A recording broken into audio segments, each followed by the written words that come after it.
Hey everyone, this is Jesse Neuman. I am here with Musicworks Session 310. Musicworks Session 310. We are with the amazing Tom Tallitsch, everybody. What's up, Jesse? And that's as sophisticated as I get with the entrance music. You like that? You like how I threw that on there? I did. Um, It's a good pad.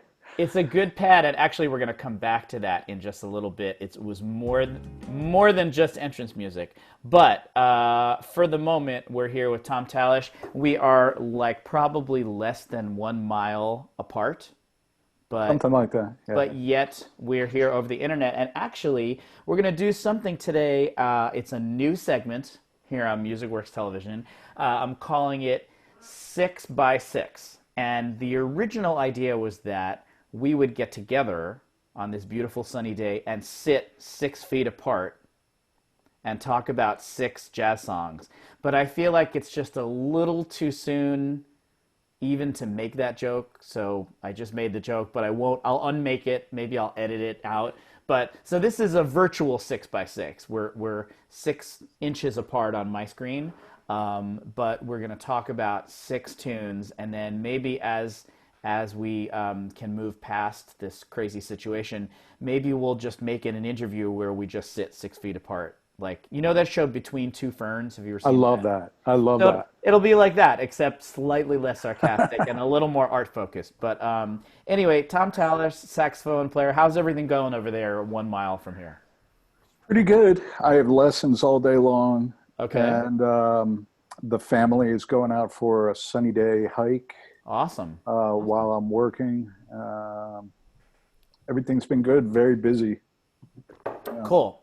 All right. Well, I appreciate you being here. Some of you guys may have seen Tom on another session we did, some kids songs. We had like a jazz trio thing happening for kids, which is awesome. And I just wanted to come back and talk to Tom, who is an incredibly serious, talented improviser, jazz musician, and very much a student of what's happening, not just in the jazz world, but all over. So if it's okay with you, I'm going to go through. I've got 6 tunes here. We're going to do 6 by 6.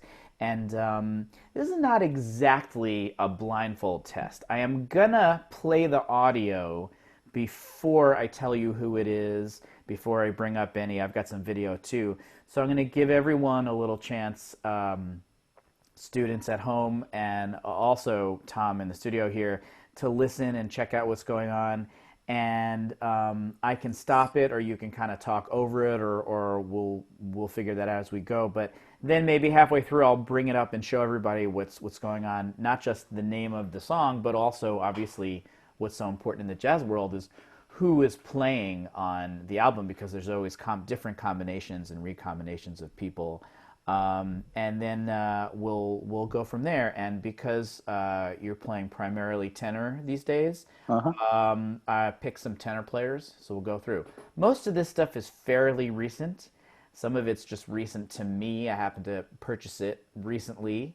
Some of it is not super recent, but it's been on my desk for whatever assignment or jazz listening, so I've had it up there. So we'll go from there. Sound good? Sounds good. All Yeah. right, cool. So let's see. Let's start off with. All right, here's one I've got.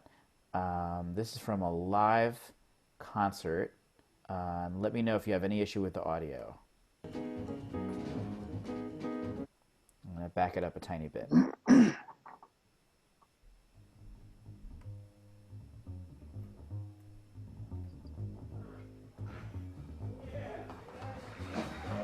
Can you hear that? Okay. Yep. Yep.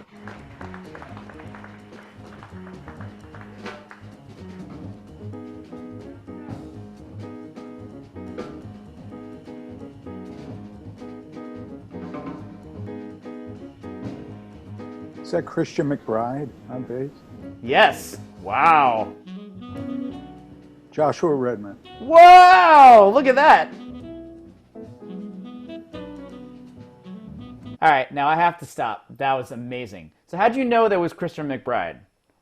I I don't know. I think I've listened to him enough to know, with Is this your and Philly? Is this your I've seen Philly intuition coming you know back into play? I love the Philly connection. Yeah, I don't know. I've seen him a bunch, and Uh-huh. I've listened to him a bunch, and he is so tough. Yeah. So his tone, just everything. He's the baddest. And then Joshua Redman has a really unique sound. He uses a metal mouthpiece, but it's really warm. Uh-huh. And in order to get that tone, he's sort of loose, to get that warm tone. If it Uh-huh. sounds like he's using sort of a softer reed, he sounds really unique. Joshua So Redman. for a Yeah, non-saxophone player, the metal mouthpiece has a brighter, stronger sound, and so if you want that advantage, you have to compensate by being a little looser in your facial technique to get a balance of the that kind of warmth, but also with the projection. Or talk me through that. that's right. If you tighten up, you will have a thinner sound. If you loosen up, the mouthpiece will really. And when I say loosen up, I mean your lower lip is going up against the reed. Oh, Okay. and that's Brad Meldhau on piano. Yeah, yeah. There we go. Oh my goodness. This is like the goat band. This is gonna be good. Yeah, This this is is the gonna be good. greatest of all time, man. This So, holy smokes. so someone just sent me this. Can you see that video? Okay, someone just sent me Yeah. this. Apparently, they're redoing some of that. Uh, what's the name of the album? That these guys were all originally were together in this band when they were all like really young. So Josh Redman on saxophone, Yeah. Brad Meldau Oh on my piano, goodness. Christian McBride, and Brian Blade on drums. So these guys have all gone on. I mean, Christian McBride was always a powerhouse, but these guys have all gone on to like sort of assert themselves in the world of jazz and beyond as just being like amazing players. And now they're kind of like doing a little, not a reunion tour, but like they got together again to like do this thing. I And saw that. yeah, Oh, so let oh me my just play this gosh. for a sec. Now, is this, if I play it this way, is the music any softer for you now? It's a little bit softer. Okay, so Uh, so I'm gonna ride the volume a little bit, and that way, if you want to talk over it, I can keep it going and play. But let's listen to a little bit of this first.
Man, I could listen to this all day. Oh my gosh. So Yeah. first thoughts, Oh. first reactions. Go ahead.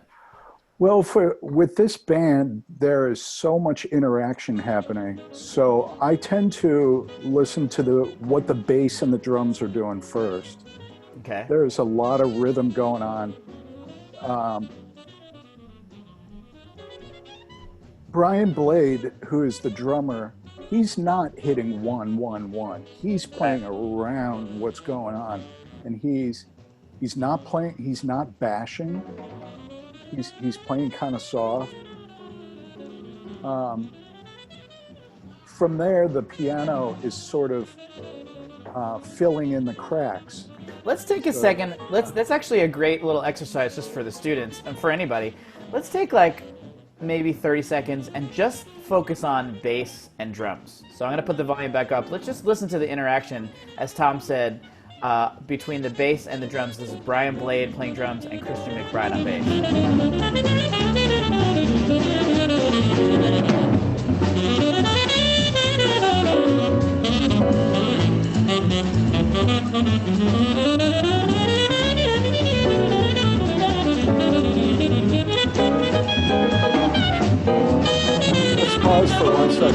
Yeah.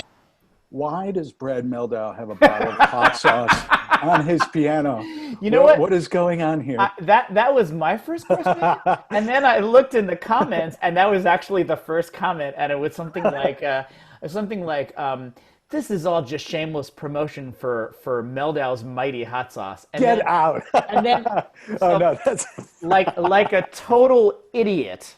What did I do? You Googled it. Yes, I did. I Googled it, and I was like, "Wait, is Brad Meldhau pushing hot? Like, is he just?" He's mastered the piano, so he's like moving into a different sort of like cross-marketing realm. Well, I was thinking at first, that's a very expensive, it's probably an M1 Steinway piano. You should not put a beverage on that piano, and then a hot sauce, and it's been opened. I don't know. I don't know. Let's see. Can we get a visual? There we go. We got a closer visual of the hot sauce. So actually.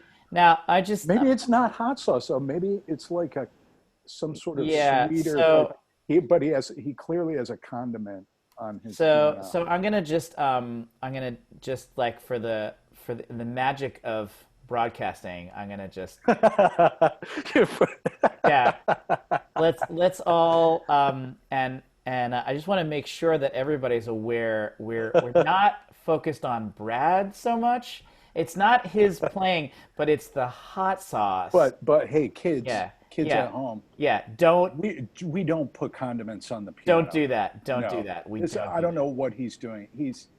This might, for a long time, Brad Meldhau would actually bring his own piano to his own gigs. Really? And the company, he's a Steinway artist, so they would, so maybe that's the way he needs it. He's like used to, like he's so particular. He can only play the hot sauces.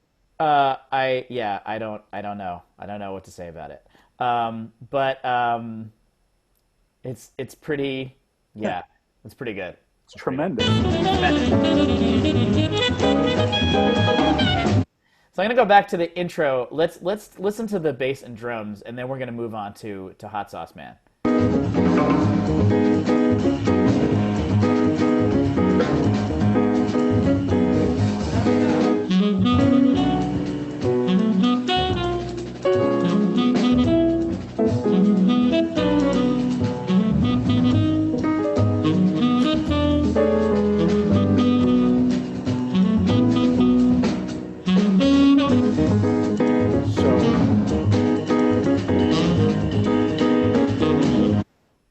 Talk to me. So Christian McBride on bass is really highlighting beats one.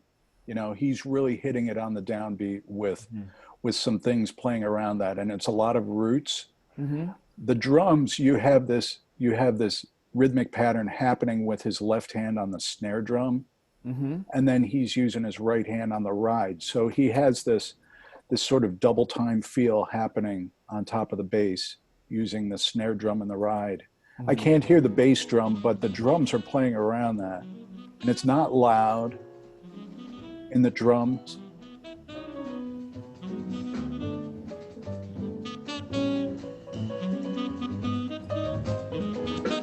Yeah, Blade has this way. I've seen him live a couple times. Yeah, me too. When you watch on a screen, and sometimes it even sounds a little bit compressed, it looks like you see when he bashes, he really goes for it. And so it's easy to get that impression that he's just kind of like beating the stuffing out of the drums all the time. But actually, when you see him live, he's incredibly like nimble and loose and super dynamic. Super dynamic, and there's a lot of like rebound involved. Like anytime he's hitting the cymbals, like it appears to me, I'd have to ask a drummer like to really get a pro opinion, but it's not like he's like laying into the cymbals so hard, like the way I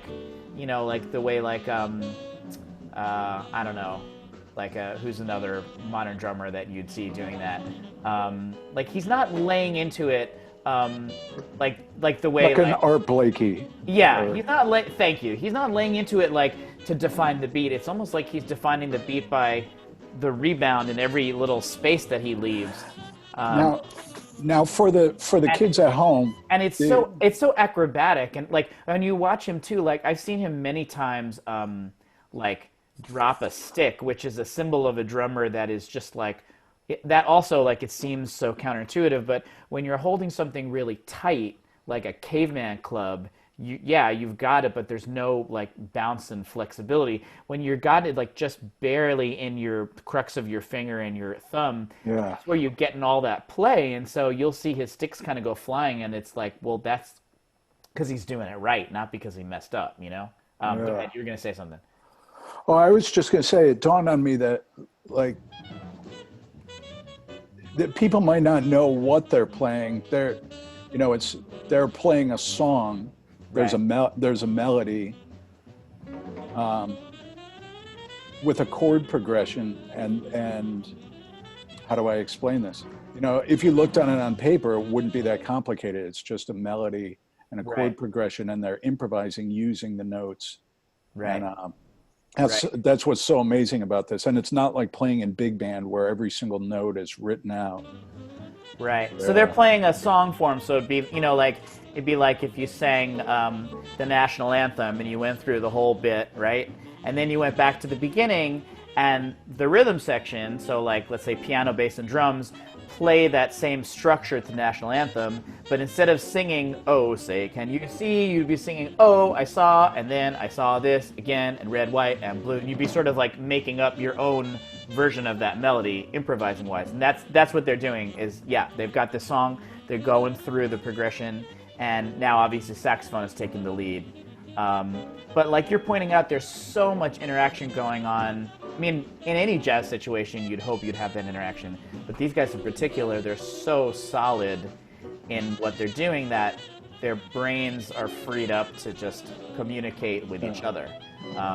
Let's go back to, They know where they know where they're at all times. This song is right, in 4/4, right, so they know where 1, 2, 3, 4 is right. all the time. Let's go. Let's take a before, instead of going on to um, the piano solo. If you're interested in Brad Meldhau or learning more about him, I mean, there's so much to talk about. But he's done most of his playing career in a trio setting where it's very even-handed and very intimate, and there's a lot of like balance between the three of them. You don't often see him like sort of supporting a soloist in this way, and I think it's worth taking a little second to watch like how incredibly um, articulate he is in playing the harmony, these chords behind Josh Redman on saxophone solo. It's like we don't rarely hear it or see it, and now like coming back, the album I looked it up is called Moodswing. So that was the Mood album swing. they made, right? It was like Yep. 95 maybe. It was a while ago, right? That was one of my favorites. That was like one of my desert island picks. Yeah, I it's was amazing. stranded on a desert island. It's so good. So good. So here they are now after, 25 years almost later, and everything that Brad has done in his solo career, he's now bringing into his playing at this moment and supporting Josh Redman. So let's go back to full volume for a second and listen a little bit to the piano, not only behind the melody, but behind this saxophone solo. And then we'll come back to Tom and see what he can tell us about it.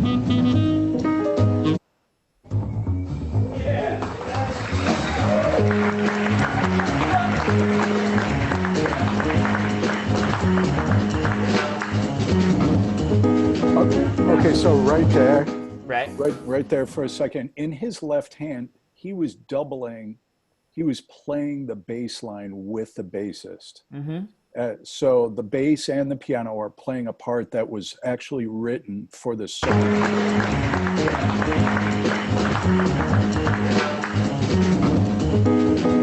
And now he adds in his right hand Right. with these chords, and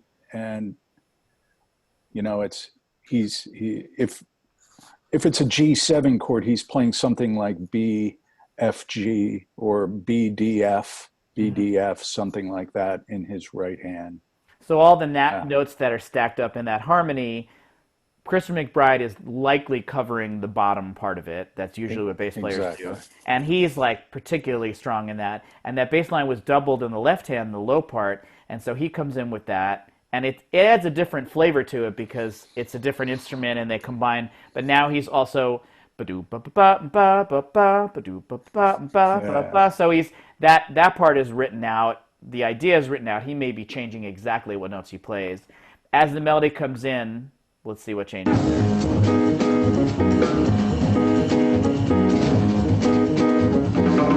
And that also factors into what you were saying about Brian Blade, is that he normally, I was just talking to another Brian Adler, this great drummer, and about a tune he wrote and how the drummer often has a responsibility of keeping the time. These two guys on bass and piano, left hand, are keeping the time so steady that Brian on drums is freed up to kind of dance around all this other stuff and add in all that sort of like percolating rhythmic stuff. Yeah. And for the kids at home, just bringing it back to really, really basic, this is not swing. They're playing some sort of Latin-y straight type of rhythmic figure. Right. It's definitely not swing. So cool. All right, let's go forward and keeping an eye or an ear on the piano playing.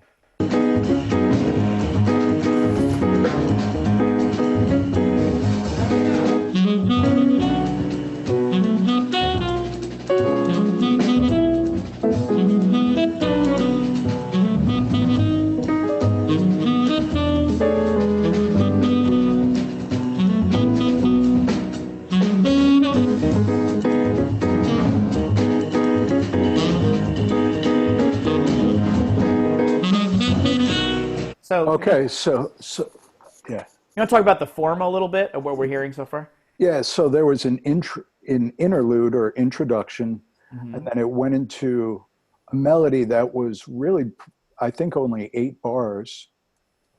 When the melody came in, the piano sort of highlighted the chords that were in the song and the notes that were in the melody. And then after that melody finished, it went back to the interlude.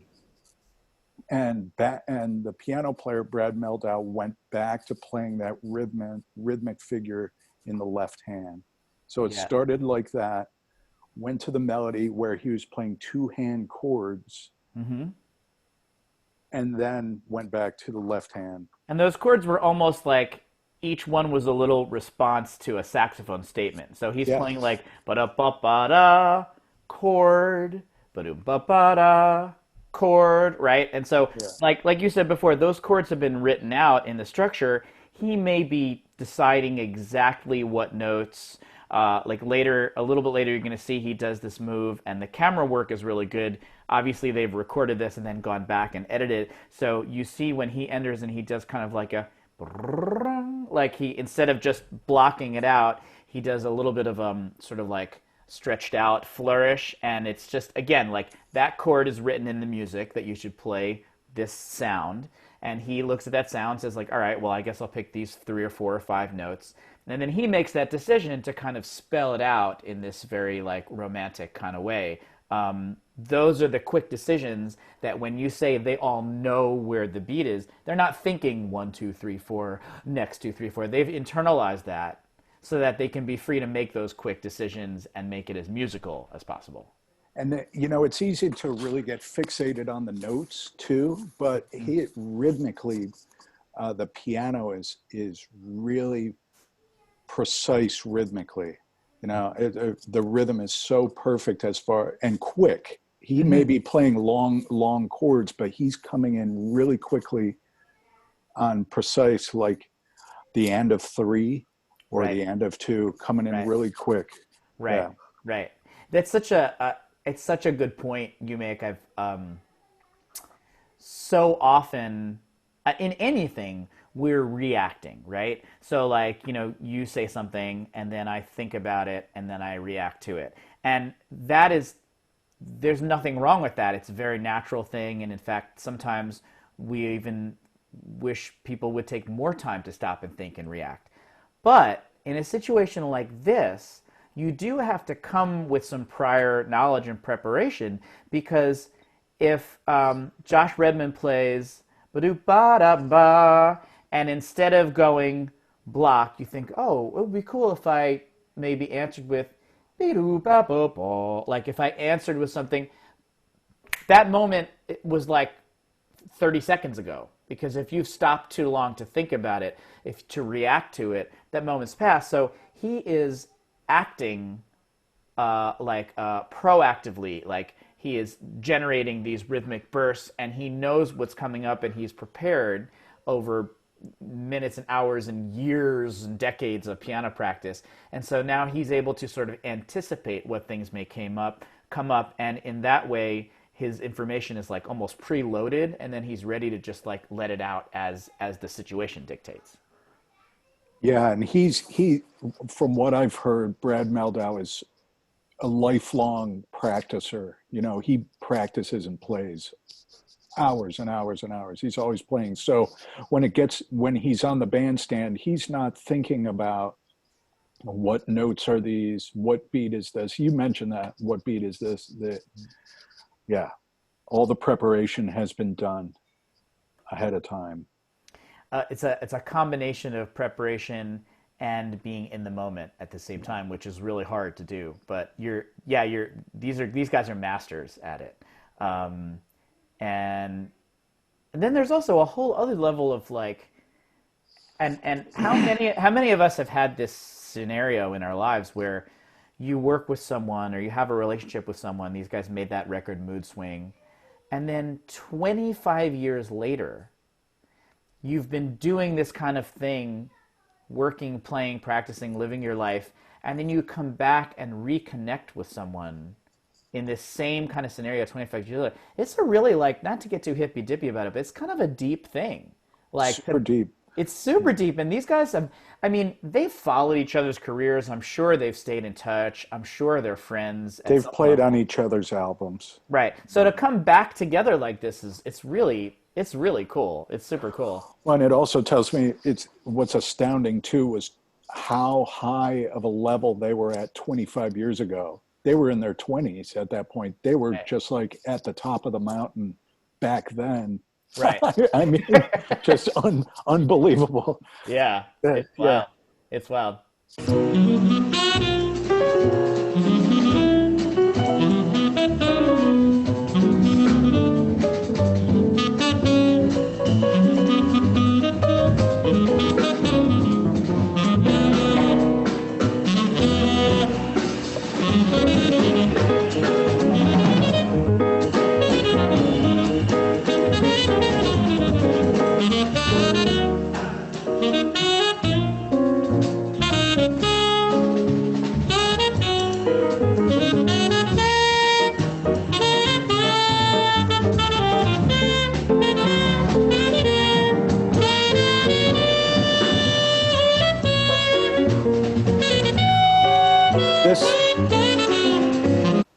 This looks like, I've been trying to figure out what club this is.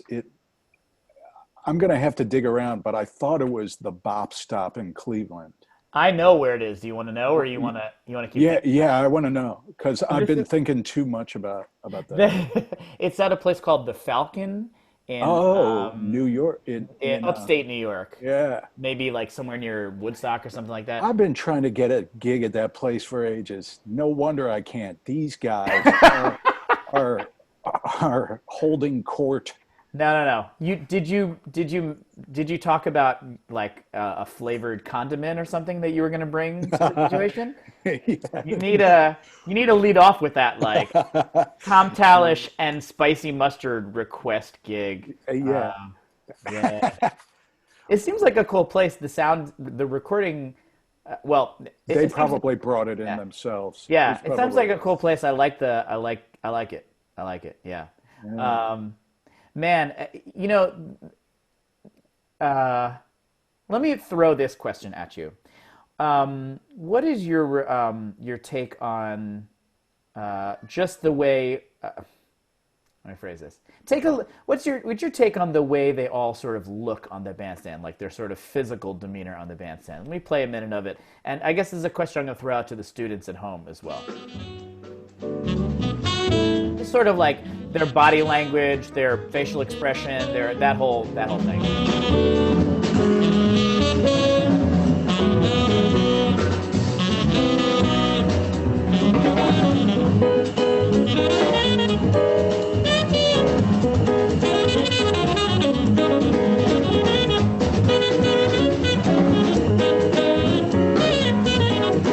You know, one of so the very first thing I notice is how relaxed they are. You know, physically relaxed. They're not, you know, super sweaty, you know, working extra hard. You know, they're very, very relaxed. Piano player Brad Meldhau, he's really sort of, his eyes are always sort of closed. He's listening. He's in a meditation. But, you know, they're not doing a lot of extra body body movements. They're using their fingers. They're playing the piano. They're using the fingers for the bass, the saxophone. There isn't a lot of extra like stuff going on. Yeah. I mean, Joshua Redman moves around a little bit, but they're really but that's also relaxed. consistent. He's always moved around like that. Like that's not a yeah. I realized as I was asking it, your answer was a lot better than what my answer was going to be, which is why we have Tom Tallitsch on the program here. Only the best content for Musicworks. I agree with what you're saying. I guess my question was a little leading, but Were you talking about wardrobe? well, someone said no. I like the wardrobe. I don't know who they're outfitted by, but you know, someone once said to me, "Be exciting, not excited." And I really like that statement. What I think they meant by that, or what I took it to mean, is that your music should be exciting.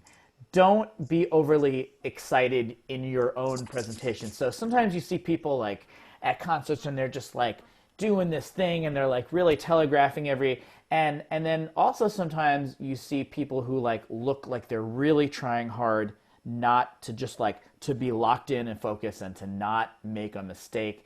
And I think it's worth noting that like all of that is ridiculous. Like either end of it is ridiculous. And I'm guilty of it, have been guilty of it myself. Yeah. Like your energy should be focused on what you're doing, not how you look. I see this thing where sometimes people get this like, they're playing, they're like, or they'll make a mistake and they'll go, you know, and it's like, I'm exaggerating, but like you see that and it's like, don't bring that garbage on the audience. Like nobody cares. Like nobody wants to see how intense you are, and nobody wants to see how like excited you are. Like they just want to see you perform and do your thing.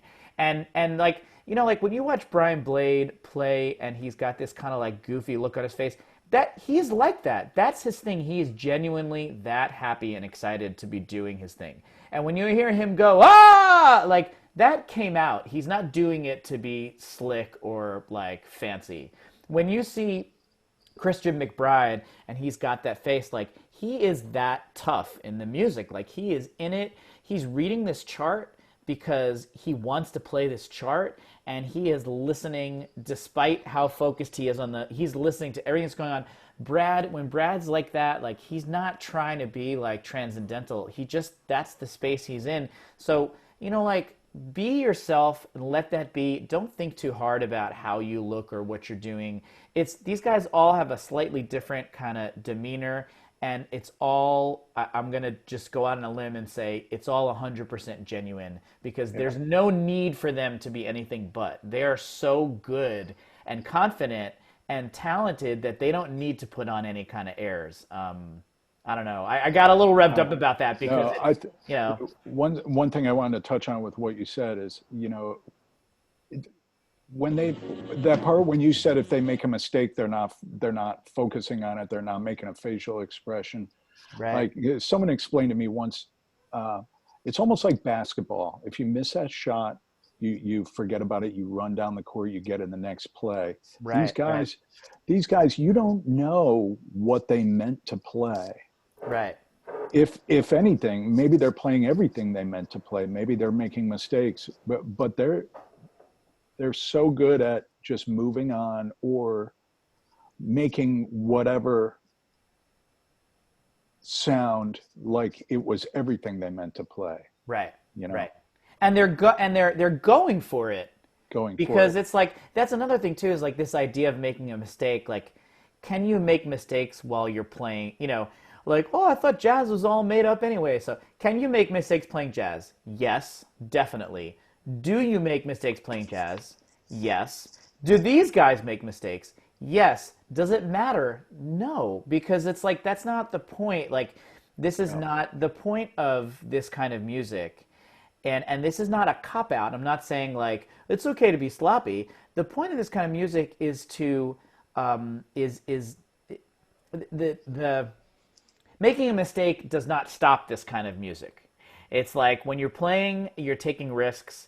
Things happen that don't come out exactly as you intended, and that's totally fine. Like that doesn't. It's they're not mutually exclusive. You know.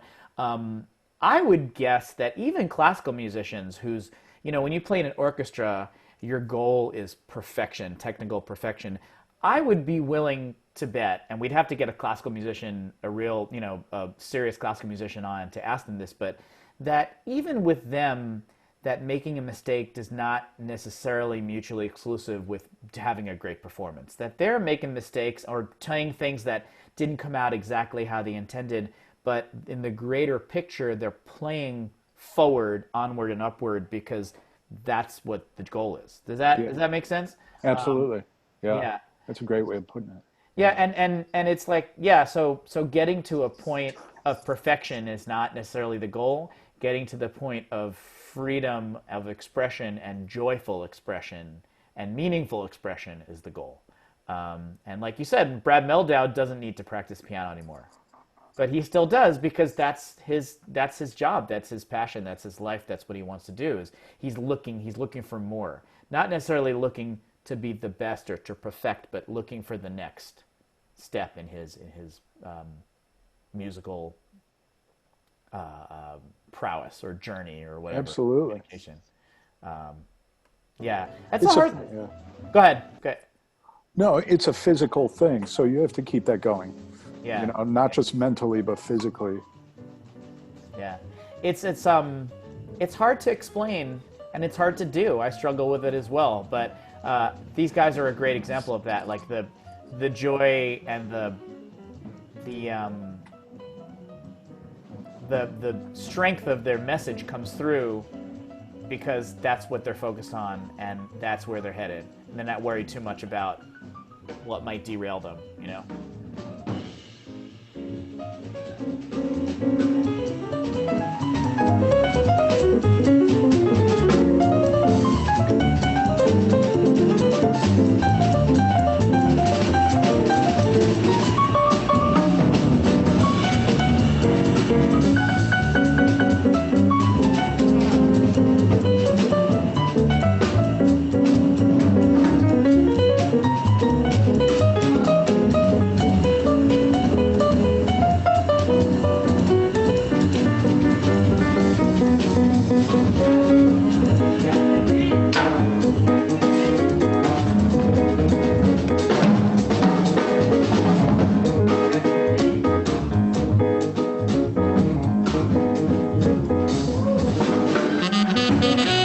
So I wanted to point out that moment right there. We were talking about Brian Blade.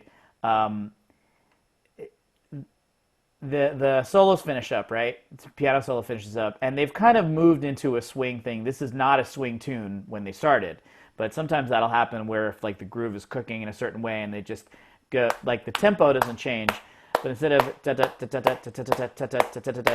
bang ding ding ding ding ding ding ding ding, so they go into a swing kind of feel, right? He finishes up his solo, and then what do you notice about Brian Blade? What happens in this little interlude between the solo and then coming back to the melody?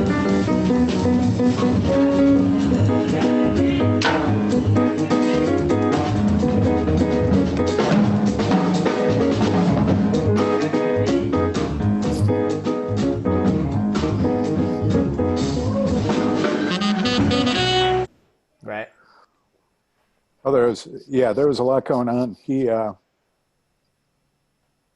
you know, I can't get over how great his drums sound. First of all, like his snare drum and his cymbal, it just, his drums sound super great. Yeah. But that I was sort of fixating on that.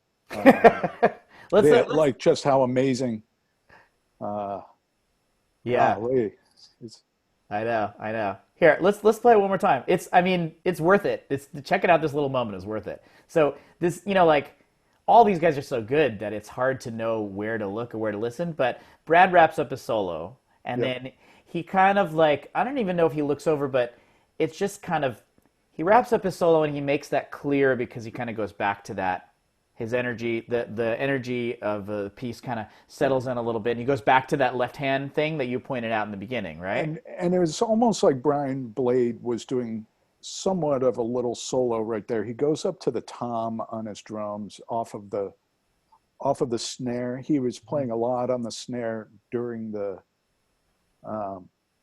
you hear him go da da da da da da, Yeah, yeah. which is a terrible impression of me playing Brian Blade on the drums. I like it. I like it. Yeah, yeah. Check it out again.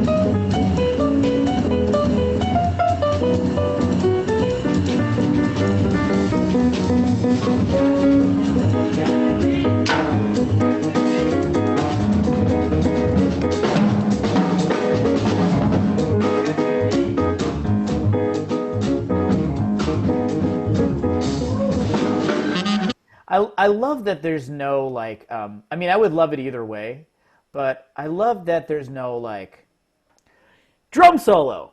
Right. Like they just Meldhau stops and whack. So it's like that's the if you want to talk about the big four, 1, a 2, a 1, 2, 3, 4, 2, a 1, 2, 3, 4. So he just kind of naturally lands on that. I'm sure he wasn't thinking that when he did it. He was probably just thinking like this is the best gig I've ever played because that just seems like that's what's always going through his head. But it's like this is the happiest I've ever been. Like, but it's amazing. It's like, but he just like the volume comes down and he just whack, and then he's got this big other fill that you think is going to land in a big crash and doesn't, which sort of keeps the tension going. And then you see Josh Redman kind of look at him and then like smile, like, and I imagine there was some kind of thing like Brian gave him a signal like, I'm good, man, just go.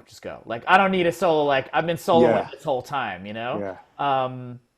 And I've heard Brian Blade in Lincoln Center, and I've heard him in a classroom, and he is always what you see right now. That's that whole thing. He's just in the moment, playing the song. It's amazing. Yeah. In any situation. He's super locked in, and he's locked into what the moment demands. So this is another thing, and like again, I am totally guilty of this, and I'm sure he has been at some point or whatever. But the maturity in that, like, he recognizes that he doesn't need the music does not need a drum solo at this moment.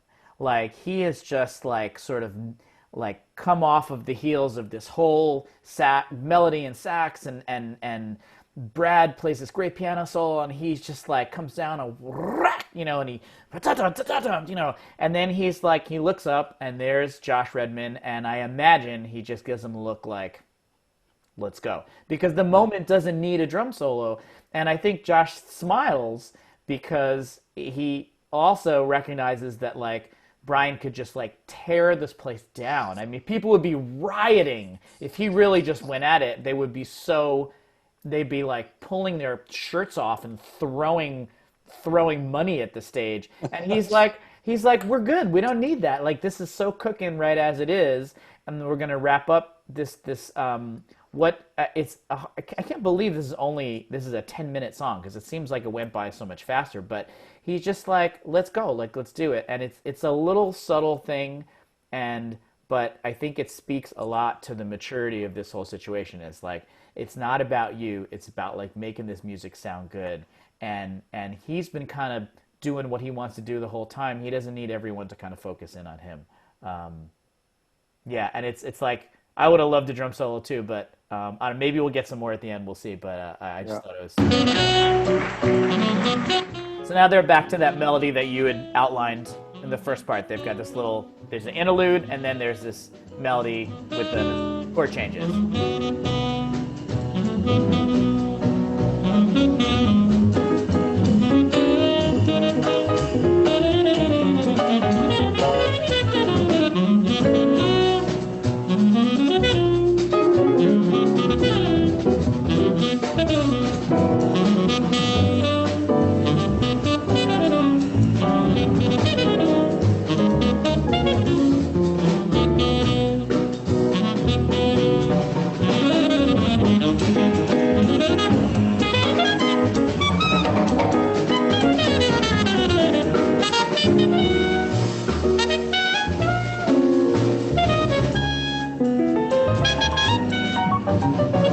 And if you could pause for a second.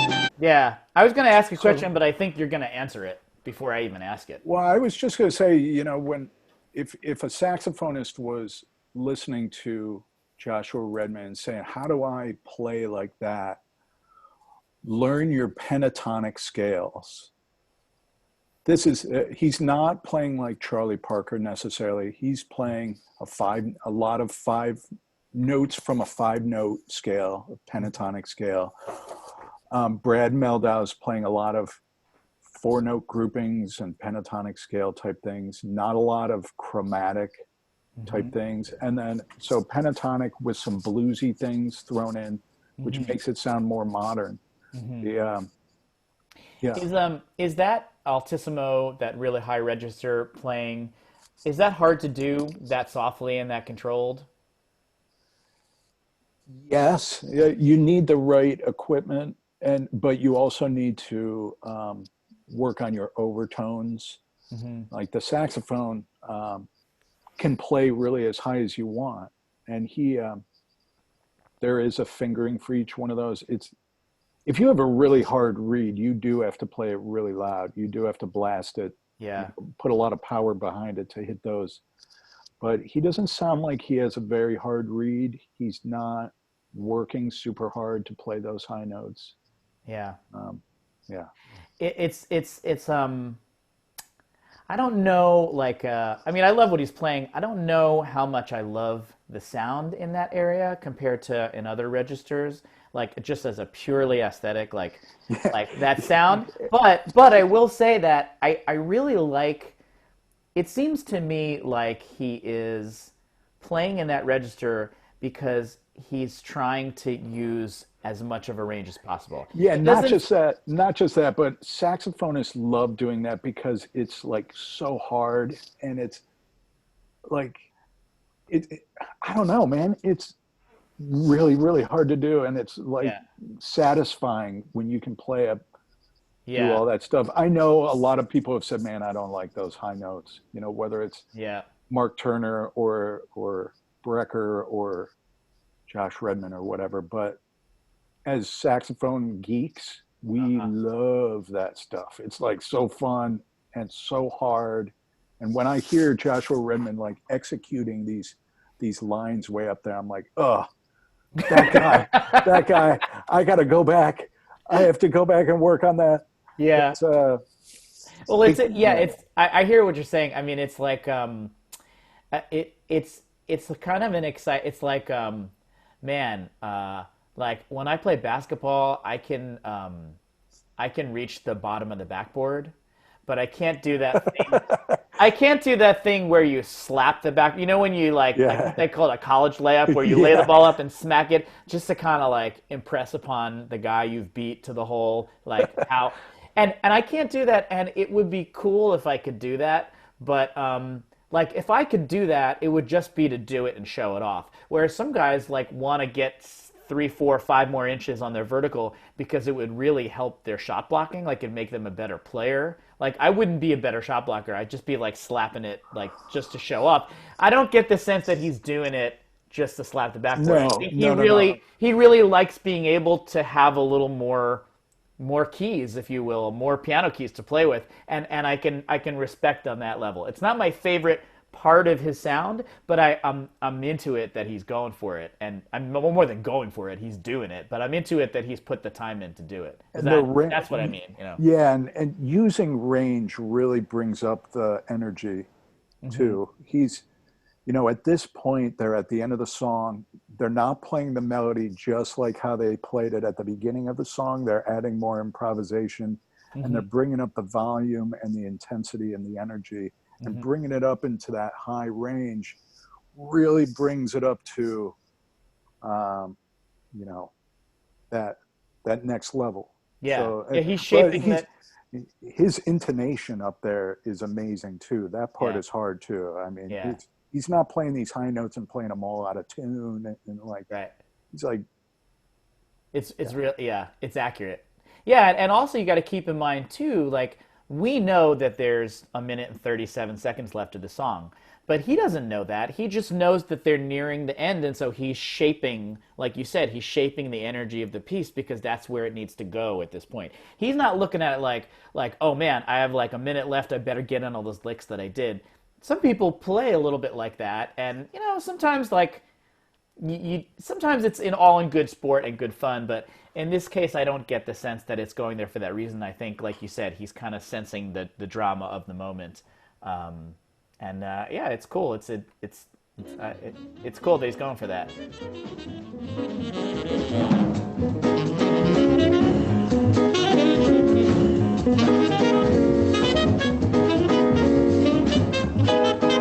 Now, if you were in a studio and you just isolated soloed the drums, like everything he's playing could be a drum solo. So it's right. like going back to that thing before, like he doesn't need a drum solo because he's soloing the whole time. He's making this piece happen the whole time. And I mean, I don't know, maybe that's the way it should be. It's pretty cool that he's doing that. You could say the same thing about Christian McBride. He doesn't need a bass solo because everything he plays is like soloistic, you know? He's giving the music what it needs at that moment. I know I keep coming back to Brian Blade's tone, but he really knows how to get the best snare drum sound. I mean, Yeah. he is not bashing on the snare drum. He's using different parts of the snare drum, and he's really bringing out that sound by. I mean, I'm not a drummer, but Yeah. I just keep coming back to his snare. It's his snare drum sound is ridiculous. The Yeah. way that he's, yeah. Yeah.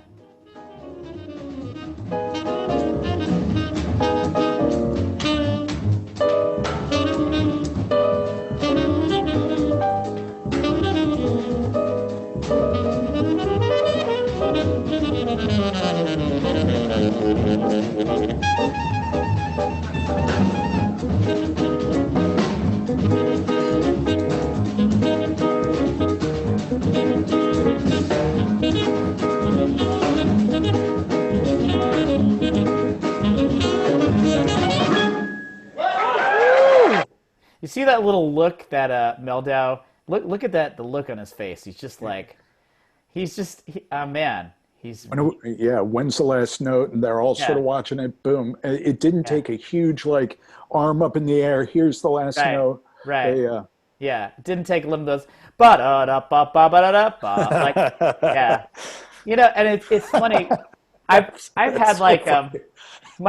people like my parents who I love will often say things like, "How do you guys know what's going to happen next?" You know, and I don't mean to sound sarcastic because what they mean is it's a compliment. It's like, "How do you guys know what's happening?" And this is kind of like me going to that will be like, "How do you guys know? Like, how do you know that's going to happen?" But they're just so in sync that they've rehearsed the tune or not, they're looking at the music or they've looked at it and they're just like they're ready to be pros and do their job and they know we're at the end and they're just like yeah like what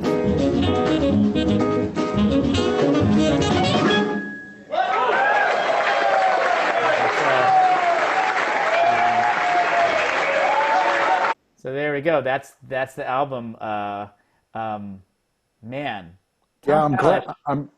I am so glad to do this today because I've been listening. You know, it's I've been listening to a lot of the same things, and I've been teaching a lot of lessons and focusing on a lot of stuff that my students are doing. And this sort of brings me back into the headspace I was in a few weeks ago. Like Mhm. this has been really good. And I saw an advertisement for this album and hadn't listened to it. Like, Yeah. man, You know what? I love this band. Oh my goodness. You know, it would be great if this album had 6 songs and we could do 6x6 and just go through this whole album. Yeah. You know, it's really important. You mentioned this at the very beginning of our session, that you went out and bought a bunch of music. It's important. If you like this stuff, it's not very expensive. Yeah. You know, buy it. Don't rip it off or whatever. They don't, even streaming, go out and buy the album, Right. Right. you know. Yeah. I agree. I hear you. This was I don't know if you know that site Bandcamp, but a lot of Right. people use Bandcamp. I found in my own experience, and I've heard some people talk about that.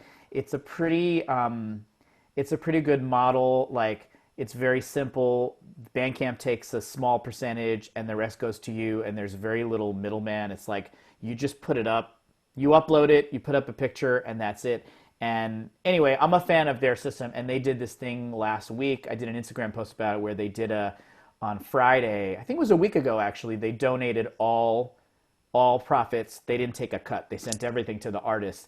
And so a lot of people were posting like, go on Bandcamp. And so I went and I spent like $100, which is, I Yeah. mean, not insignificant, but like compared to the money that I spend on all kinds of things, like, I mean, like, I probably bought a pair of sneakers in the last couple of months that were $100, so like to spend $100 and get a bunch of albums and get an album for $9 and have this kind of, that it's important to do that. And yeah, we I don't want to get on too much of a soapbox, but we live in a world where we're used to things flying at us for free. And like, especially now, everybody's indoors.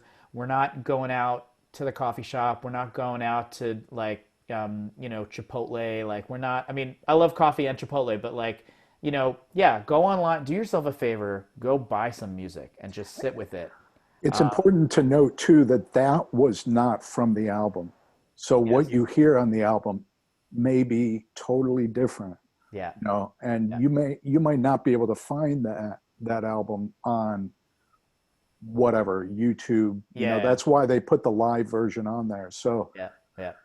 I like having it. I like going through my boxes and finding albums. Oh man, I forgot I had that. I wouldn't have thought to look for that on the internet. Yeah. Yeah. Yeah. Whatever. Yeah. I like having my music. Yeah. So kiddos buy Totally. music. Totally. Man, well, my plan for 6x6 has totally devolved into something much better, which is that instead of me throwing a bunch of random stuff at Tom Tallitsch, we listened to one song and talked about it for an hour, and it was awesome. I cannot tell you how much I appreciate it. Tom, you're the man. You're my musical bro, and I'm going to see you around the neighborhood soon because we live like less than a mile apart. Can we get together and do this again? Can we do another one? We could even do this without anybody watching. This is like my favorite thing to do. Like, just take a song and like, oh my gosh, go Do it. 10 seconds at a time. And you at home, you can, like, everybody's home now, like students, like get together with a friend of yours, get some music up and like just go through it, pick it apart, enjoy it. It doesn't have to be jazz too. I mean, we Yeah. do the same thing listening to hip hop or classical or rock or singer songwriter or whatever. Like, when we listen to it, a lot of times it's on a surface level when we're walking around town or riding in a car or whatever. But when you sit there and you listen to every instrument and you really, really listen to it, it's so much different. Yeah, I hear you, man. Heavy. Heavy. All right. Tom Tallitsch, it has been beyond a pleasure having you. We're going to definitely go back and do more of this kind of stuff. Everyone out there, be healthy, be safe, listen to music, stay calm. musicworksNYC.org. We've got a whole remote resources section. We're putting up content because we need to keep musicians involved. We need to keep our students involved. I'll put some links and info to Tom below if you want to call him up, take a lesson, or chat about music, or like even just talk about hot sauce. He's down for all that kind of stuff. For everyone who's been listening, thanks so much for being with us. This is, again, I'm Jesse Neuman, director of Musicworks. Tom Tallitsch. This is Musicworks session 310. 310. Thanks for joining us for 6x6. Tom, I'll talk to you soon, buddy. Be well. Thanks, Jesse.